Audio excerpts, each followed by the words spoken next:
আজকে নিয়ে চলে এসেছে একটা দারুণ চাট রেসিপি। এই চাট রেসিপিতে যেমন হেলদি হতে চলেছে সেরকম ইয়াম্মি আর টেস্টিও হতে চলেছে।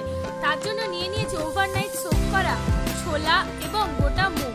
তার সাথে নিয়েছি পেঁয়াজ, শসা, গাজর, বিট লবণ, কাঁচা আমের গুঁড়ো, চাট মশলা, কাসুন্দি এবং তার সাথে পাতি লেবুর রস, যেটা সব থেকে ইয়াম্মি বানিয়ে দিয়েছে এই চাটের রেসিপিটাকে। তোমরা চাইলে কিন্তু দুটো ছোলা আর মুগ সেদ্ধ করে নিতে পারো। আমি এখানে কাঁচা ব্যবহার করেছি কারণ আমার মনে হয়েছে এটা শরীরের জন্য বেশি হেলদি হতে চলেছে, তাই জন্য আমি কাঁচা ব্যবহার করেছি। তোমরা চাইলে কিন্তু এর সাথে আরো বাদাম অ্যাড করতে পারো, সেটা ওভারনাইট সোকও হতে পারে বা হালকা ভাজাও হতে পারে। চলো ভিডিওটা তাহলে দেখতে থাকো কিভাবে প্রিপারেশন নিচ্ছি আর কত দারুণ টেস্টি একটা চাট রেসিপি কুইক তৈরি হয়ে যাচ্ছে।